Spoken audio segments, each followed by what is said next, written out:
Bonsoir à tous, vous allez bien? Bien installés chez vous? Alors ne bougez pas, c'est parfait. Place au GGMO et à nos débats du soir.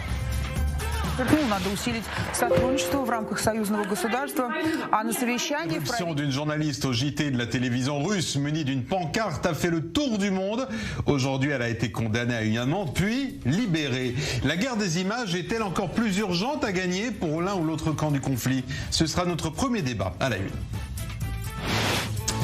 Guerre des images en Ukraine, guerre des mots au Proche-Orient. Dernier exemple ce matin avec ces opérations israéliennes dans les territoires.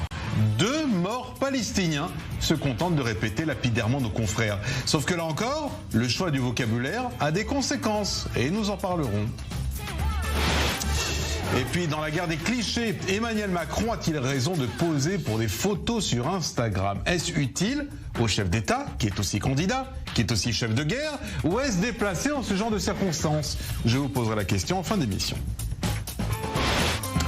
Et je salue nos GGMO du soir. Bonsoir Fernand Cohen-Tanouji. Bonsoir Benjamin. Vous êtes militant Likoud. Bonsoir Stéphane Lajman. Bonsoir Benjamin. Vous êtes membre des démocrates mobilisés. En direct avec nous depuis Paris, Gilbert Roger, président du groupe France-Palestine au Sénat. Bonsoir mon cher Gilbert. Bonsoir. Voilà. Bonsoir. Et bonsoir également Joseph Massescaron, écrivain et consultant que je suis heureux de retrouver. Bonsoir mon cher Joseph. Bonsoir Benjamin. Tout le monde est là. Alors place à notre premier débat à la une.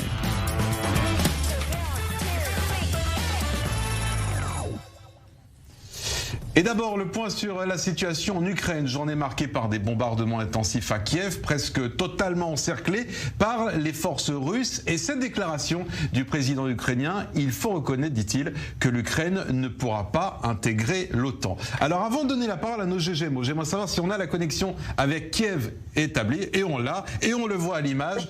Vous reconnaissez Nicolas Poincaré, l'envoyé spécial de RMC, en direct avec nous depuis l'Ukraine. Bonsoir Nicolas. Bonsoir Benjamin. Merci d'être avec nous ce soir dans les Grandes Gueules Moyen-Orient. Quelle est ce soir la situation sur place? On parle d'un couvre-feu. Alors absolument, il vient de commencer, le couvre-feu, il a été mis en place comme tous les soirs à 20h et jusqu'à demain matin, sauf que demain matin, il ne sera pas levé. Exceptionnellement, il sera prolongé encore demain toute la journée, puis la nuit suivante, donc à peu près 36 heures de couvre-feu. Alors pourquoi? Eh bien, le maire de Kiev qui a pris cette décision a expliqué parce que la situation est particulièrement tendue et dangereuse. Alors, qu'est-ce qui est dangereux? Est-ce que c'est à cause des 3 bombardements que la ville a subis ce matin qui font que, eh bien, on a pris cette décision d'instaurer le couvre-feu? Ou bien est-ce que c'est parce que l'on sait que demain, il va se passer des choses exceptionnelles? C'est la question que tous les habitants de Kiev se posent. Pourquoi ce couvre-feu? Est-ce que c'est parce que demain, il va se passer quelque chose de particulier ou pas? Pour l'instant, on ne sait pas. Donc peut-être le calme avant la tempête. Quel est d'ailleurs l'état d'esprit de la population, Nicolas Poincaré, sur place? Est-ce qu'elle est à bout de force ou alors est-ce qu'elle est prête encore à résister et à pousser l'armée russe dans un enlisement qui lui serait peut-être fatal?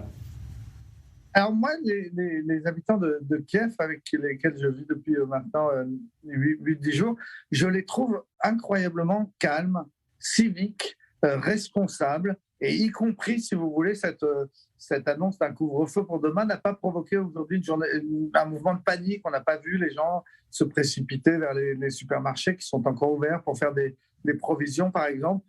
Les gens restent très calmes, ils disent bon, s'il y a un couvre-feu, c'est qu'il doit y avoir un couvre-feu, on verra bien.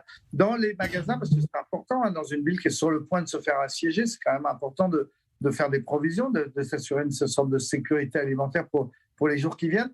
Eh bien, les gens achètent très peu, parce que ce serait très mal vu de passer à la caisse avec énormément de provisions. Ce serait considéré comme volant un petit peu, si vous voulez, les autres. Il y a un incroyable civisme. Les commerçants, les stations d'essence, par exemple, qui refonctionnent normalement après avoir été complètement arrêtés. Les stations d'essence sont très fiers de vous dire le prix n'a pas augmenté, on n'est pas des profiteurs de guerre.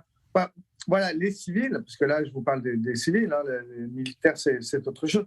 Les civils, les habitants de Kiev, ceux qui sont restés, la moitié sont partis, mais ceux qui sont restés, ils sont très patriotes, ils sont très politiquement engagés, ils disent on reste, on va gagner et on est responsable. Vous me parlez de civisme, vous me parlez de solidarité, mais il faut se cacher. Et je vous ai entendu d'ailleurs sur une antenne ce matin raconter qu'en fait le meilleur endroit pour se cacher à Kiev, c'est le métro. Oui, alors ça c'est une histoire incroyable. J'ai découvert que le métro de Kiev était le métro le plus profond du monde. La station qui est juste à côté de l'endroit d'où je vous appelle, là, près de la présidence, elle a été creusée à 105 mètres de profondeur. C'est plus profond que le métro de Pyongyang en Corée du Nord. Alors pourquoi ils l'ont fait aussi profond? Parce qu'il a été construit dans les années 60, au moment où il y avait une sorte de paranoïa soviétique face à un risque de guerre froide et donc de bombardement nucléaire américain. Et donc on a construit un métro qui était fait à la fois pour transporter les gens d'un point de la ville à un autre, mais aussi pour servir d'abri anti-atomique. Et depuis 60 ans, c'est comme ça dans chaque station de métro, qui sont donc incroyablement profondes, hein, l'équivalent à peu près d'un immeuble d'une trentaine d'étages. Donc il vaut mieux que les escalators marchent, hein, parce qu'en ce moment, ils ne marchent pas. Je peux vous dire, pour remonter, il faut monter 30 étages à pied. Bon. Et au fond de chacune de ces stations de métro, des lignes originales, hein, des années 60, eh bien, il y avait des abris qui étaient fermés et dans lesquels il y avait par exemple des toilettes et puis de l'eau principalement. Et ces abris, ça fait 60 ans qu'ils ont construits par les Russes. Construits par les Russes contre des bombardements américains. Et le paradoxe, c'est que 30 ans après, ils servent aujourd'hui contre des bombardements russes. C'est complètement paradoxal. Et donc, on a ouvert ces abris qui sont à l'intérieur de ces stations si profondes, où il y a des toilettes, où il y a de l'eau. Et il y a actuellement 15 000 habitants de Kiev qui vivent dans le métro, hein, qui ont peur des bombardements, même si, il y a à dire que depuis 15 jours, on n'avait pas tant que ça, hein, des bombardements, mais ils en ont peur. Et moi, j'ai rencontré des gens, des peintres, des écrivains, des avocats, des comptables, qui dorment dans le métro depuis 3 semaines parce qu'ils me disent, à la maison, j'arrive pas à dormir, j'ai trop peur, dans le métro, couché par terre, avec mon sac de couchage sur un bout de carton, je dors mieux que dans mon lit, qui est pourtant pas très loin.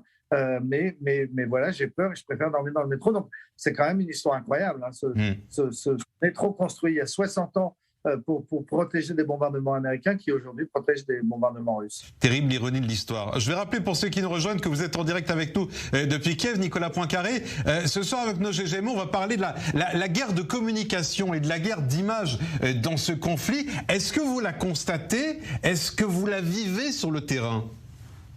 Alors, je l'ai vécu tout à l'heure d'une façon extrêmement concrète, puisque ce matin, il y a eu 3 gros bombardements sur le centre de Kiev, hein, ce qui n'était pas arrivé depuis 3 semaines, depuis le début de ce conflit, des détonations très très fortes à 5 heures du matin. Donc, on s'est le plus vite possible rendu sur place.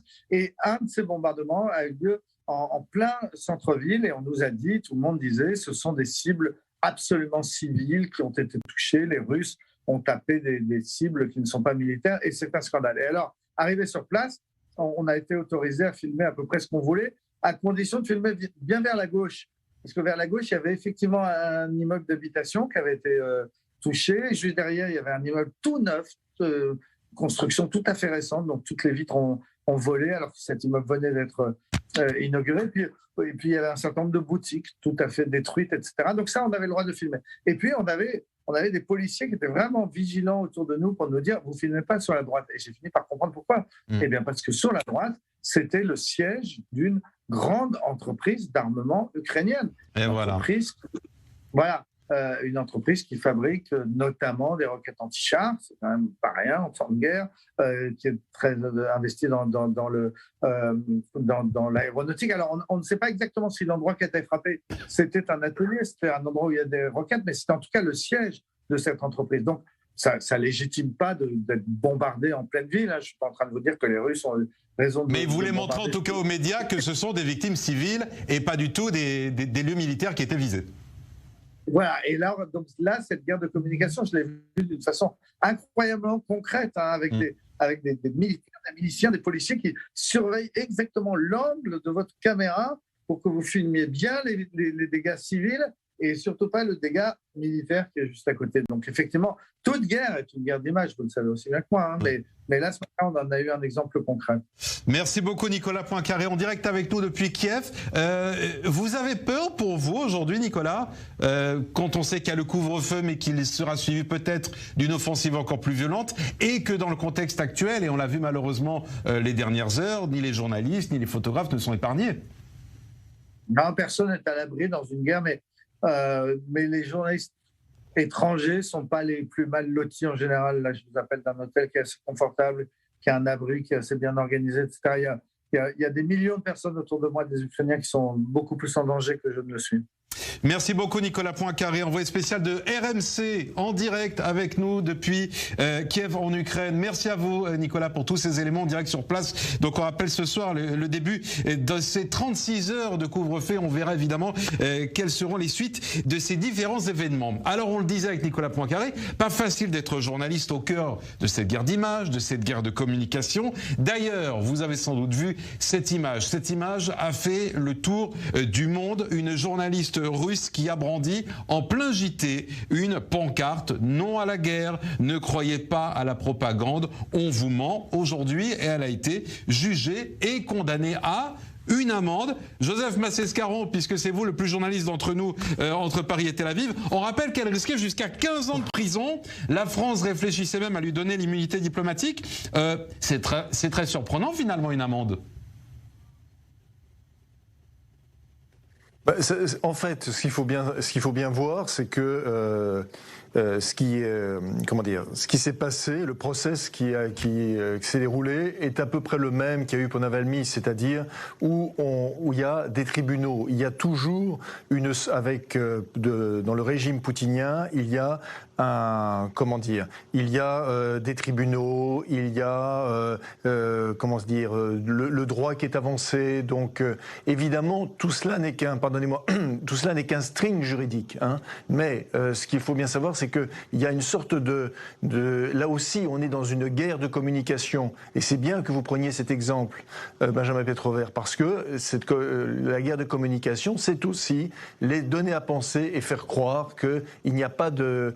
elle ne va pas être tout de suite jetée dans un trou ou conduite en Sibérie. Non, c'est pas comme ça que ça se passe. Ça se passe d'une manière beaucoup plus subtile. Et ne pas faire d'elle un martyr. En revanche, tout aussi forte. Et ne pas faire d'elle un martyr, mais c'est tout aussi fort. Moi, j'ai vu des images ce matin, tout simplement, qui étaient qui étaient des images entre guillemets volées par des journalistes comme Nicolas Poincaré, que je tiens à saluer parce que Nicolas Poincaré est un immense reporter, donc avec beaucoup de courage, et vous avez eu raison de le souligner. Hein, c'est un journaliste fondamentalement. Hein, à côté, je ne me considère absolument pas comme journaliste à côté de lui. Et en fait, cette femme, les images qu'on voyait, c'était une femme qui tout simplement tenait une page blanche. Vous imaginez une page blanche. Et aussitôt, il y a eu 6-7 personnes, policiers, qui lui ont sauté dessus, évidemment, pour la prendre et évidemment l'exfiltrer, on ne sait où. Et ça, c'est vraiment, c'est quand même significatif. Hein. La page blanche même est quelque chose qui doit être censuré. C'est-à-dire que c'est considéré, bien sûr, là-bas à Moscou, comme un signe insupportable de provocation. Donc, toute guerre, bien sûr, est une guerre d'image. Les Ukrainiens, évidemment, mènent cette guerre. Alors, les buts sont différents, c'est-à-dire que les Ukrainiens mènent cette guerre parce qu'ils ont bien compris aussi les mentalités occidentales qui consistent à vouloir absolument qu'il y ait une grille d'analyse entre le bien absolu et le mal absolu. Et on a l'impression évidemment, ils ont l'impression que les Européens ne bougeront pas véritablement tant qu'ils n'auront pas désigné d'une manière extrêmement claire le mal absolu. Ça, les Ukrainiens ont très très bien compris ça. Maintenant, l'enjeu pour les Russes, c'est autre chose. L'enjeu, c'est l'information des populations russes. Poutine ne veut pas tout simplement que les Russes ne soient pas informés, et ça, par tous les moyens. Et on sait que les moyens en termes de guerre de désinformation de la Russie sont extrêmement forts. Ils sont forts pas simplement là-bas en Russie, ils sont forts partout, en Europe de l'Est, nous l'avons aussi vécu en France, ils le sont également en Afrique, on n'en parle jamais, hein, mais il y a une guerre de l'information qui est terrible, qui est menée, en Afrique, il n'y a pas simplement le régiment Wagner qui est opérationnel, il y a aussi une guerre de l'information pour faire tomber les régimes démocratiques en Afrique. Donc tout ça, en fait, les Russes ont une vieille habitude. Donc il y a en effet des guerres d'information, des guerres d'image, mais à des différences de degrés réels. Et les différences de degrés sont telles qu'au bout d'un moment, ça finit par être des différences de nature. Ouais. Gilbert Roger, quel est votre regard avec cet exemple que j'utilisais ce soir, hein, cette journaliste qui finalement est libérée après avoir brandi cette pancarte et qui fait partie de gré ou de force de cette guerre de communication et guerre d'image aujourd'hui? Oui, mais depuis que le monde est monde et qu'il y a des guerres, il y a eu de la communication, des récits importants. Là, ce que je trouve de très intéressant, c'est qu'on sent qu'au sein de la société russe elle-même, il y a désormais des pas un peu plus importants franchis par ce que j'appelle des démocrates, et c'est important par rapport à M. Poutine, qui peuvent éclairer leurs propres concitoyens. Donc il faut regarder ça avec beaucoup d'intérêt, sachant qu'en face, en Ukraine, je pense et je trouve que le président actuel est un peu un champion dans la façon dont il traite l'information pour désarçonner la masse de ce que veut faire Poutine sur son pays. Oui, et on rappelle que lui, il utilise les réseaux sociaux, alors que Poutine utilise encore la télévision à l'ancienne. Il n'empêche, on vous a posé aujourd'hui la question sur Twitter et sur Instagram,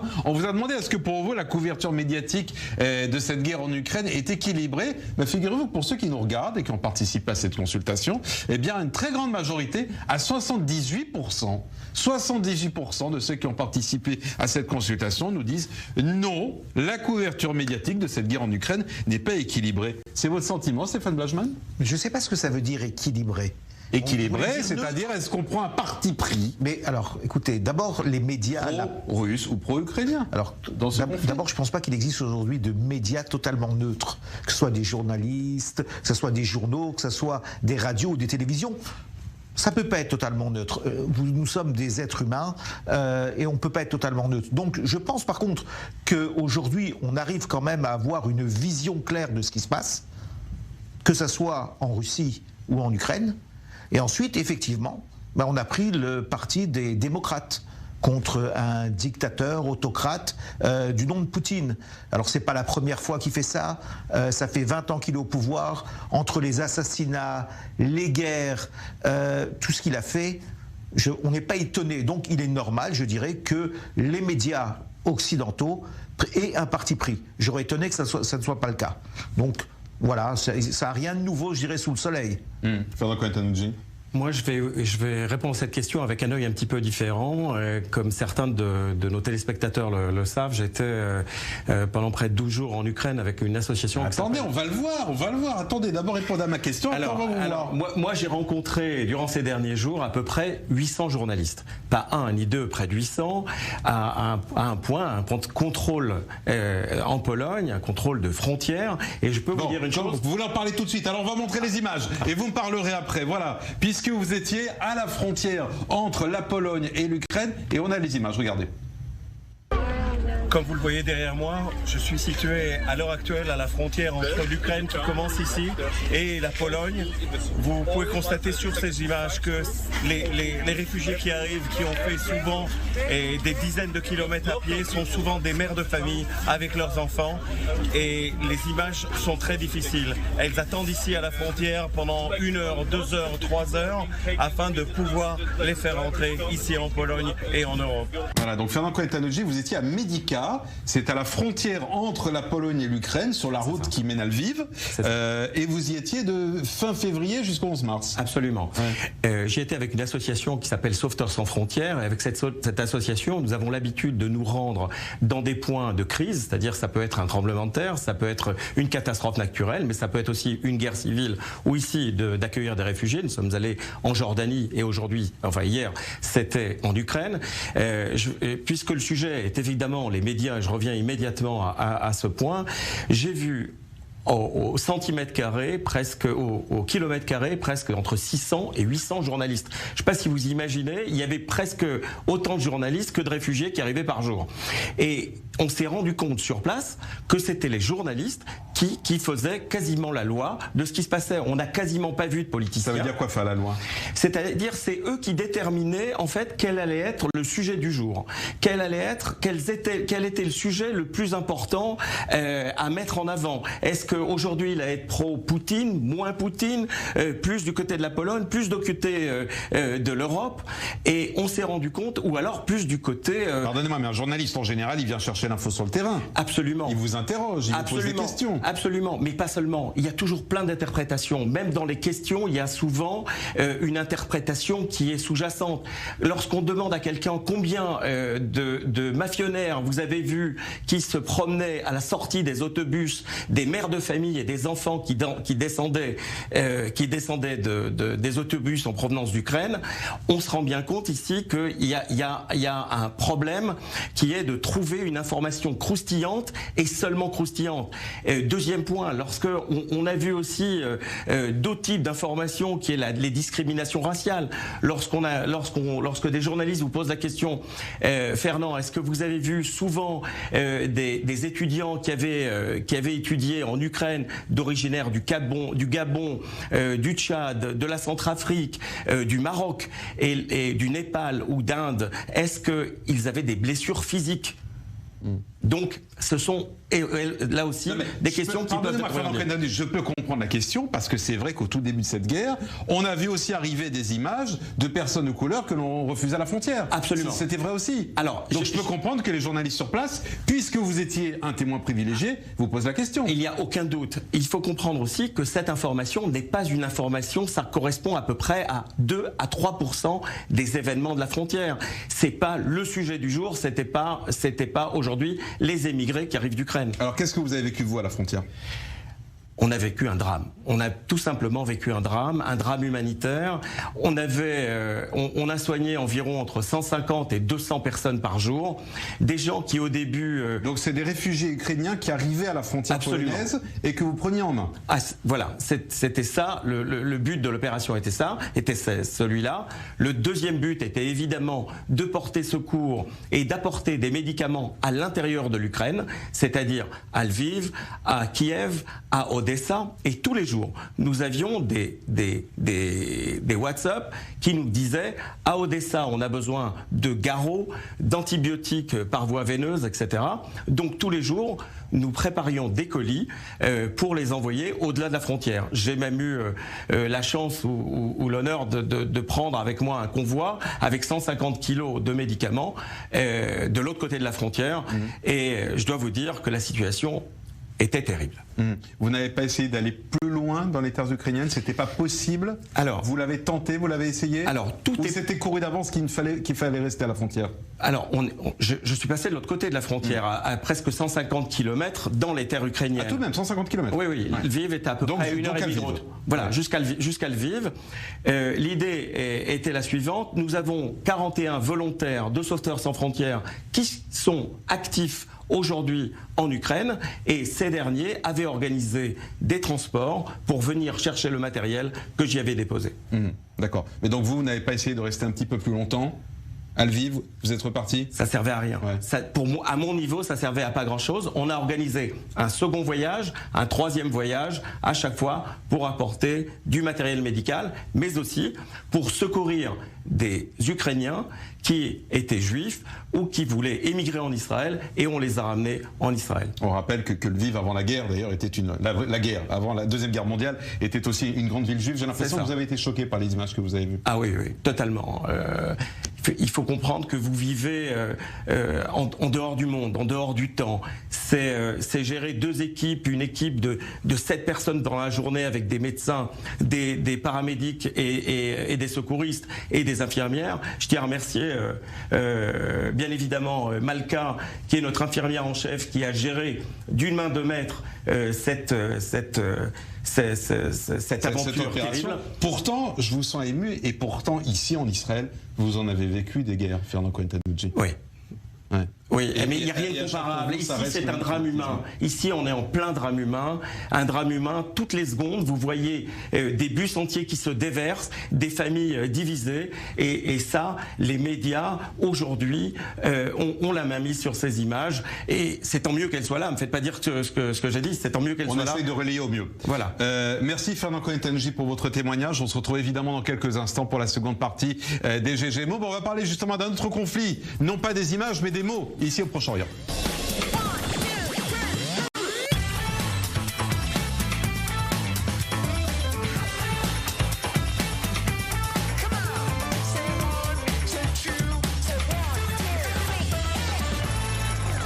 Et si vous nous rejoignez, c'est la seconde partie des Grandes Gueules Moyen-Orient. Soyez les bienvenus si vous nous rejoignez. Toujours à mes côtés, Fernand Cohen-Tanoudji, qui nous racontait juste avant la pause ce séjour de plus de 10 jours qu'il a passé dans l'horreur à la frontière entre la Pologne et l'Ukraine pour venir en aide aux populations sinistrées. C'est tout à votre honneur, évidemment. Stéphane Blajman, vous êtes membre de Démocrates Mobilisés et en direct avec nous depuis Paris. Gilbert Roger, président du groupe France-Palestine au Sénat, ainsi que Joseph Massescaron, écrivain et consultant. Alors, on parlait juste avant la pause de la guerre des images en Ukraine. Je voudrais maintenant vous parler de la guerre des mots au Proche-Orient.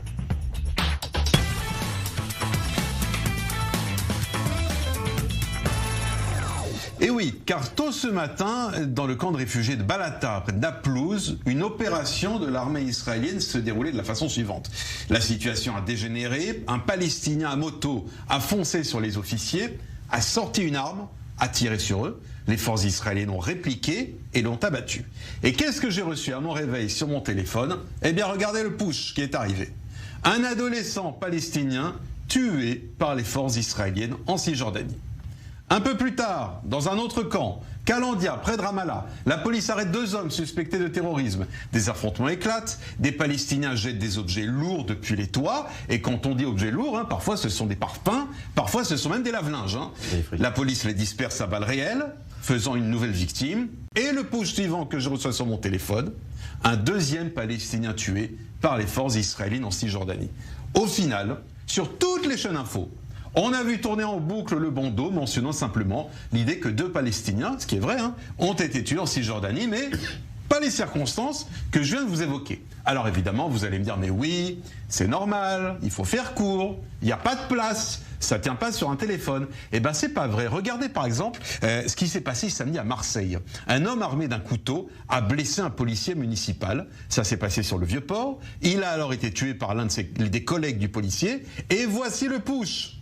L'agresseur des policiers municipaux tués par des tirs de riposte. Oui, c'est parfaitement possible de mettre le mot riposte. Vous l'avez vu dans le push, ça s'est passé dans le message de l'AFP. Je précise que je ne prends pas à partie l'AFP en particulier parce que vous prenez tous les journaux depuis quelques jours et les médias depuis quelques jours. Ce sont à peu près les mêmes mots que l'on trouve. Pourquoi, Stéphane Blajman, quand ça se passe en Israël, on n'a pas droit au même langage? Simplement au mot riposte. D'abord, c'est pas nouveau. Non, ça fait des années que c'est comme ça. Donc il ne faut pas s'en étonner aujourd'hui. Simplement, vous savez, on est le grand, le fort, le puissant, et les Palestiniens sont considérés comme les petits qui se battent contre l'ogre israélien. Alors c'est rigolo quand on parle des tailles, mais ce que je vais vous dire, alors il y a 2 problèmes là-dessus. C'est qu'effectivement c'est un scandale qu'on n'informe pas comme il faut informer, puisqu'ensuite on connaît les répercussions qu'on peut avoir en France derrière ce genre de titres. Maintenant, et malheureusement, on commémorera les attentats de Toulouse dans quelques jours. Mais cette situation-là, elle dure et elle durera tant que nous serons dans ces endroits-là. C'est-à-dire, moi, je reviens derrière ça, c'est qu'il nous faut nous séparer des Palestiniens. On ne peut plus tenir les Palestiniens. On ne peut plus être dans ces territoires. Cela nous porte préjudice et c'est la vraie solution. Parce que sinon, on ne gagnera jamais la guerre des mots ni la guerre des images quand on se bat contre un soi-disant petit. Fernand Cohen-Tanoudji. Alors, la chose évidente, c'est Tsahal, c'est l'ennemi sauvage. On l'a tous compris et on le voit à chaque fois, à chacune des dépêches de l'AFP. Il faut comprendre ce que c'est que l'AFP. L'AFP qui vend ses articles auprès du monde arabe. Donc Israël doit forcément, et Tsahal doit forcément passer pour des méchants.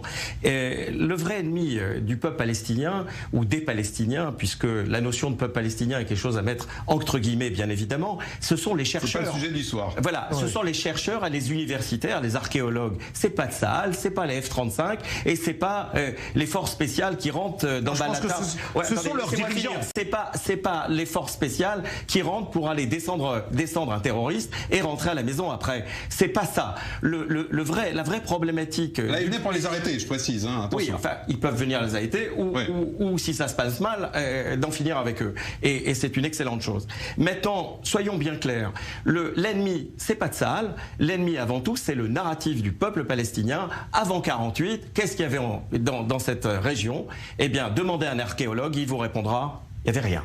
Bon, c'est plus compliqué que ça. Mais on ne rentre pas dans ce détail-là. Je vais rester simplement dans la guerre des mots. Gilbert Roger, je vais rappeler que vous représentez sur ce plateau le groupe France-Palestine au Sénat. Est-ce que vous êtes d'accord sur le fait que la présentation des choses, telles que je l'ai montré là, ce sont les dépêches d'AFP, selon les titres de l'AFP, qui étaient également repris en bandeau sur toutes les chaînes aujourd'hui, eh bien offre peut-être aux téléspectateurs français ou aux lecteurs français une vision un peu biaisée des choses?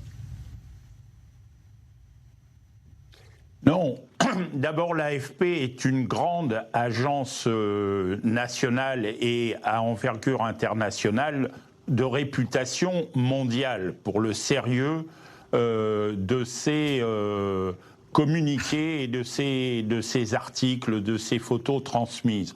D'ailleurs, c'est pour ça que le matin, ça vous a réveillé, Benjamin. La deuxième chose... Bon, il en faut un pour défendre l'AFP sur ce plateau. Mais Tsahal est une armée d'occupation. Et tout à l'heure, vous parliez d'une machine à laver jetée, mais en face, vous dites des tirs à balles réelles. C'est vrai que quand on occupe et quand on va dans des endroits où on a concentré des gens dans des camps de réfugiés, eh bien, et qu'on leur interdit de sortir, à un moment donné, il y a des tensions inévitables, surtout quand on y vient avec des forces armées. Mais c'est pas du tout ma question, Gilbert Roger, pardonnez-moi. En France, des forces de police ou de gendarmerie. Donc... c'est pas ma question. Ma question, c'est simplement... je vous repose ma question. Ma question, c'est pourquoi, quand ça se passe en Israël, on titre 2 Palestiniens tués. Quand ça se passe en France, eh bien, on met une personne tuée par des tirs de riposte de la police. Et pardonnez-moi, l'exemple que je vous montre aujourd'hui n'est pas le premier. La grande différence, c'est qu'effectivement... Non, parce que la grande différence, c'est que nous ne sommes pas un pays occupé et que notre police... elle a le droit de faire riposte quand elle est agressée physiquement par un individu, quel qu'il soit.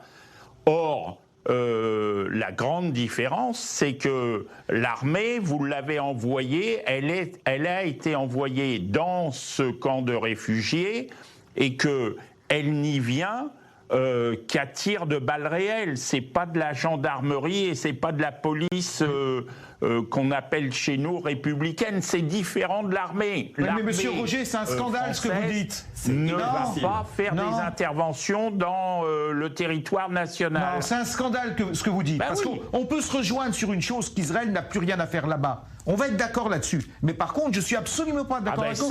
Attendez, je ne suis pas d'accord avec ce que vous dites. On peut quand même dire la vérité. L'AFP peut donner une dépêche où elle dit la vérité. Et là, elle ne le fait pas. Donc c'est un scandale. Elle le dit dans le fond de la dépêche, je précise pour les gens qui nous regardent, elle le dit dans le fond de la dépêche, mais personne ne le voit. C'est qu'on lit que le titre. Oui, mais personne ne le voit, on lit que le titre. Et ça, c'est un scandale.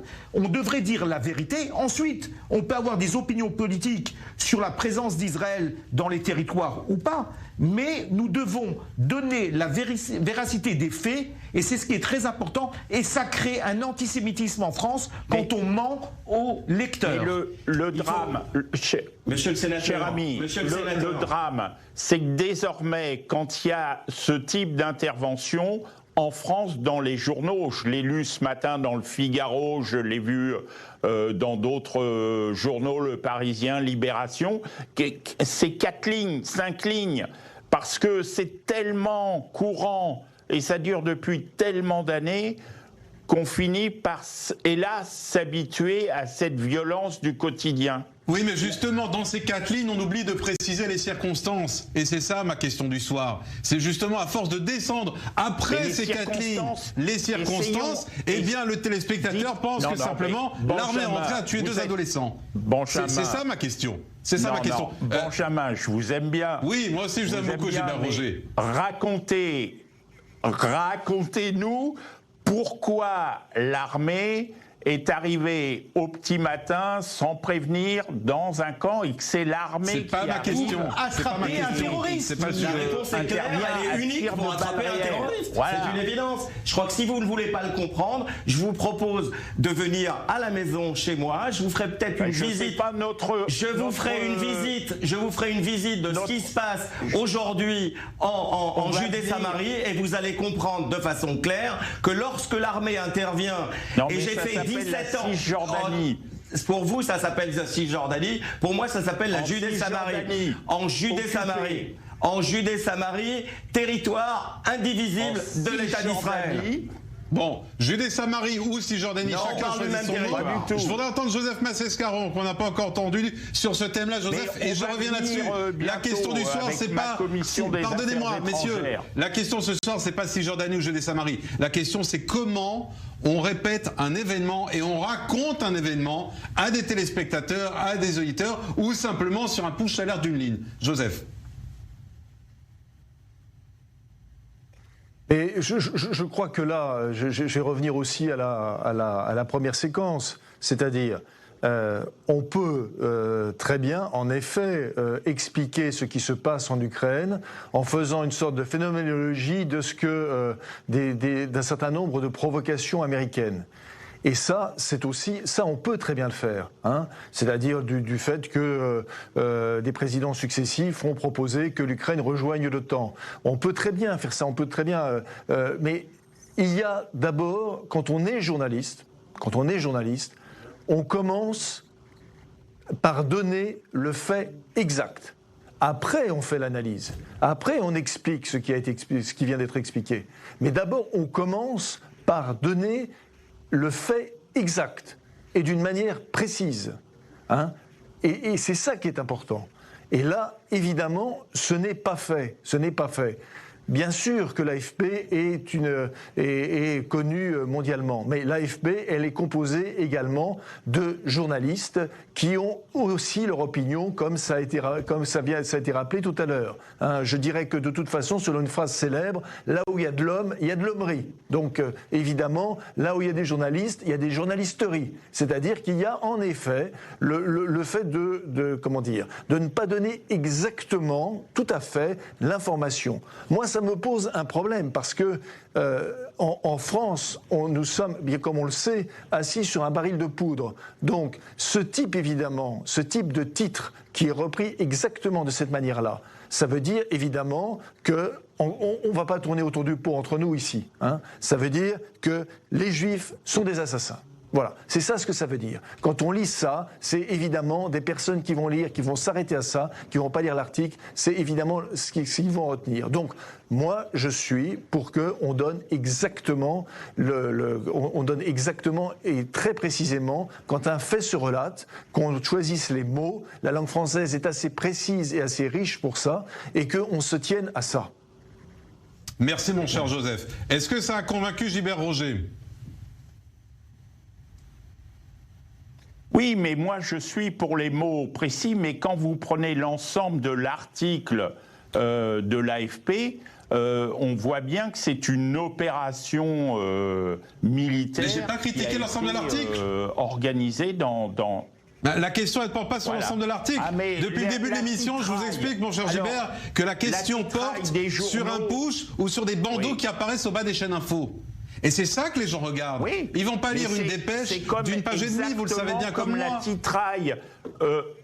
Oui, mais prenez les titres de certains journaux télévisés ou papier.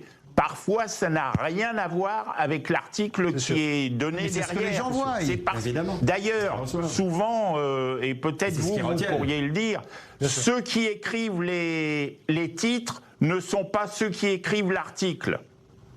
C'est pas les mêmes journalistes. Joseph, vous connaissez assez bien la presse écrite pour nous répondre. C'est même rarement.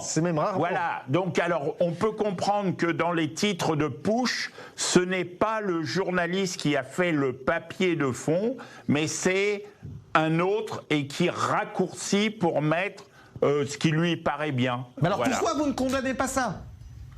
C'est ça que je voudrais comprendre. Et pourquoi en lieu et place vous condamnez encore une fois Tsahal et les militaires de Tsahal? Incompréhensible. Là-dessus. Alors dites-le. Mais si Vous savez qu'on a l'israélien de gauche et l'israélien de droite, qui les deux sont d'accord ce soir. Parce qu'on a tous les deux fait l'armée, on sait qu'on défend nos soldats, qu'ils soient de droite ou de gauche. Un soldat ne rentre pas dans ses territoires, à l'intérieur d'un camp de réfugiés, s'il n'a pas quelqu'un à aller chercher qui a été condamné pour terrorisme ou qu'on n'a pas été cherché pour terrorisme. Non. Ah oui. Non, là vous racontez une autre histoire. Je raconte ma vie. Je raconte 17 ans je ne raconte pas d'histoire. Je raconte tout simplement ma vie de 17 ans de période de réserve au sein de Judée-Samarie. Écoutez, je vais vous dire...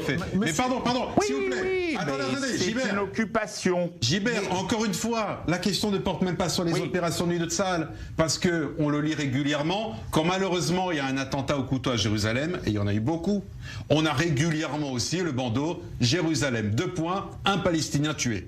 C'est pas arrivé une fois. Ça arrive toujours une fois. Mais c'est arrivé 50 fois. Et quand ça se passe à Marseille, il y a marqué l'agresseur abattu par la police. Donc je reviens à cette question. Pourquoi quand ça se passe ou à Jérusalem ou dans les territoires, on ne dit pas simplement l'agresseur abattu ou riposte, simplement un logage pour faire comprendre qu'il y a eu un antécédent. C'est ma question.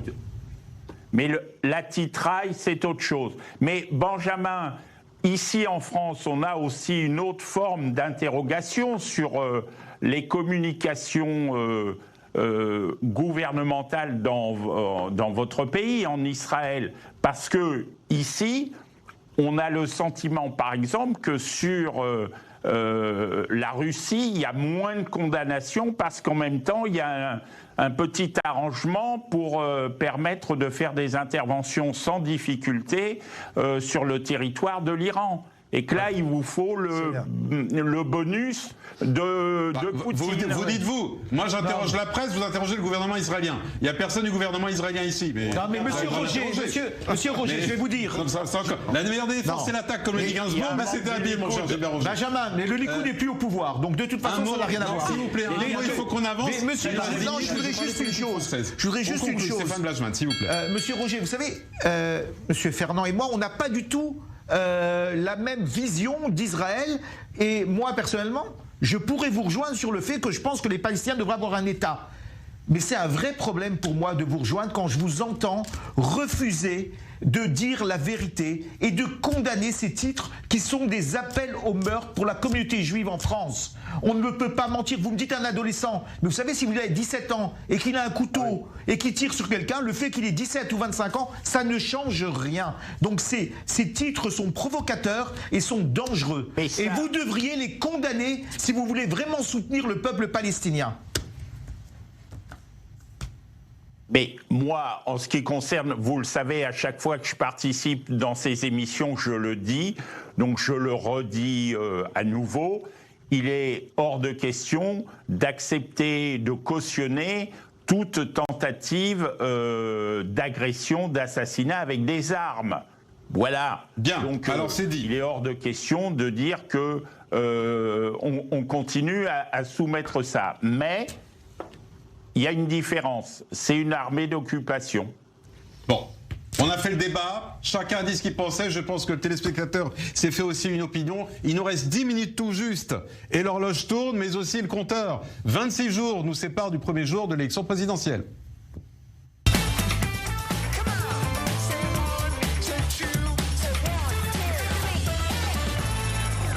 Alors, d'abord, l'info du soir, elle concerne Emmanuel Macron. Vous savez qu'hier, Emmanuel Macron a refusé de participer à un débat avec les autres candidats et que l'on a assisté à une succession de déclarations et d'interviews les uns et des autres. Mais ce soir, on apprend qu'Emmanuel Macron ne fera qu'un seul meeting avant le premier tour. Il s'agirait d'une réunion avec ses troupes le 2 avril prochain à Paris. Et d'ici là, qu'est-ce qu'on voit? Eh bien, on voit des photos d'Emmanuel Macron postées sur Instagram, des photos qui datent de dimanche soir, prises par Soisig de la moitié moissonnière. On va regarder ensemble ces quelques photos, côté assez naturel, hein, puisqu'on le voit avec un sweat à capuche noire. Vous allez le voir dans quelques instants. Voilà. Si vous voyez pas le gros plan, c'est un sweat siglé Cap 10. C'est une unité d'élite.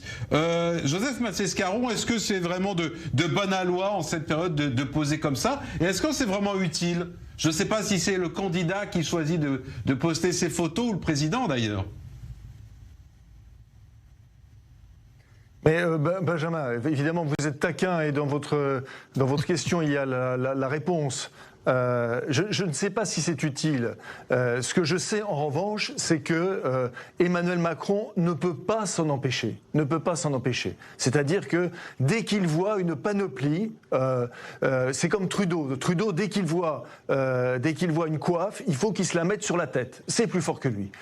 Emmanuel Macron, si on prenait juste tous les costumes qu'il s'est mis en Top Gun, enfin, il a tout fait. Il a mis tous les costumes possibles et inimaginables, et ça, c'est vraiment le dernier. C'est très simple. Une des clés pour comprendre Emmanuel Macron. Emmanuel Macron, depuis l'âge de 15 ou 16 ans, n'est-ce pas, où il a attiré l'attention parce que c'était un jeune élève qui faisait du théâtre, il n'a cessé de faire du théâtre. Et il continue à faire du théâtre. Là, il en a fait maintenant depuis, il a été secrétaire général adjoint de l'Élysée, et puis, ministre de l'économie, merci. Donc j'ai fini par l'oublier, même si les mesures qu'il a prises ne portent pas à l'oubli. Et donc ça fait à peu près 10 ans qu'il fait du théâtre. Et évidemment, il redemande à ce que sa pièce soit encore, ce qui est encore à l'affiche pendant encore 5 ans, c'est-à-dire 15 ans en fait de reprise. C'est plus que Boeing, c'est ça à ça que Emmanuel Macron aspire, fondamentalement. Maintenant, il y a un problème de fond. C'est-à-dire que si cette élection présidentielle est ainsi escamotée, quel que soit le président de la République, il risque de se retrouver sans légitimité. Donc nous allons avoir quoi? Nous allons avoir donc il doit descendre dans l'arène pour sans légitimité pour mener des réformes. Mais il doit participer, bien sûr. Je veux dire, excusez-moi, mais même, je suis un vieux journaliste politique, j'ai été vieux journaliste politique, même François Mitterrand, il a quand même descendu dans l'arène. C'est-à-dire, il a quand même fait des meetings, n'est-ce pas? Alors que on était dans la Mitterrandolâtrie, avec Jacques Lang, avec tout le monde, avec Globe, enfin, je parle de l'élection de 88. Chirac, pareil. Donc, il y a juste... on ne va pas faire la campagne. Là, aujourd'hui, on est en train de faire en sorte que la campagne présidentielle en France n'ait lieu qu'entre les 2 tours, c'est-à-dire à partir du 10 avril. C'est quelque chose, un vrai problème pour la démocratie. En France, déjà, le Parlement, on s'essuie les pieds là-dessus. Il n'y a plus de corps intermédiaires, n'est-ce pas? Et en revanche, il n'y aura certainement pas de légitimité. Qu'est-ce qui va se passer? Si ça continue comme ça, et que c'est le président qui va être élu, vraisemblablement peut-être Emmanuel Macron, eh bien, on va avoir des irruptions sociales, mais extrêmement violentes. Et ça, vraiment, très franchement, moi, je n'en veux pas. Nous vivons dans une période d'incertitude absolue. Nous vivons dans une période où l'aléa prend le pas sur les invariants structurels. Si en plus, nous payons à chaque fois des crises qui sont des crises de révolte, de pulsion, parce que la démocratie n'a pas été respectée, là, à mon avis, nous allons être une société en France extrêmement malade. Est-ce que c'est un président pas légitime? Parce que quand on regarde les sondages, et on va voir dans quelques instants les chiffres du jour, on voit qu'Emmanuel Macron est régulièrement au-dessus des 30%. On va dire que cette victoire est quasi, sauf énorme surprise, parce qu'il y a toujours le taux d'abstention. Mais regardez, on a Emmanuel Macron à 31%, Marine Le Pen 18%, et les autres derrière beaucoup plus bas. Hein. Éric Zemmour 12,5%, Jean-Luc Mélenchon 12%, et Valérie Pécresse et Benjamin Pétrovert, les sondages ne font pas une élection. Excusez-moi, il y a quelque chose qui s'appelle la démocratie. Parce que sinon, si évidemment on prend les sondages, pourquoi évidemment une élection présidentielle? Pourquoi pas un couronnement direct à Reims? Non, ça irait beaucoup plus vite. Mais non. Stéphane Blochmann. Non, mais attendez, là j'ai entendu des choses. Il nous reste 3 minutes, donc une réponse rapide chacun. C'est bizarre. De toute façon, aujourd'hui, la communication, c'est ce qu'on fait tout le monde. Tout le monde le fait, la communication. Donc il ne faut pas être ulcéré par ça. Deuxièmement, pas ulcéré, mais refuser de participer au débat. Mais en même temps, quand prendre le temps. D'abord, il n'y a aucun président qui a jamais fait de débat du premier tour. Il n'y en a jamais eu. Ensuite, il va faire moins de meetings. Mais ce qui qui est important pour la démocratie. C'est peut-être son programme. C'est son programme. C'est son programme qui est important. Vous connaissez pas la vie politique française? Ah, excusez. Alors, qui a fait des débats? Est-ce que Mitterrand, au premier tour, en 88, a fait des débats? Je vous ai dit que même... Attendez, vous êtes têtu.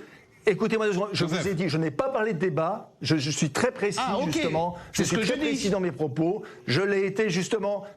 Mais c'est ce que j'ai dit aussi dans mes propos. Donc je dis que même François Mitterrand est allé tenir des meetings, mais on est d'accord, rencontrer les Français. On est d'accord. Je parlais de débat. Donc pas débat, mais il fait des meetings. Voilà. Et je parlais de débat. Je parlais pas de meeting. Monsieur Emmanuel Macron serait exempt de ça. Gilbert Roger, parce qu'il nous reste une minute. Je parlais de meeting, non pas de débat. On est d'accord.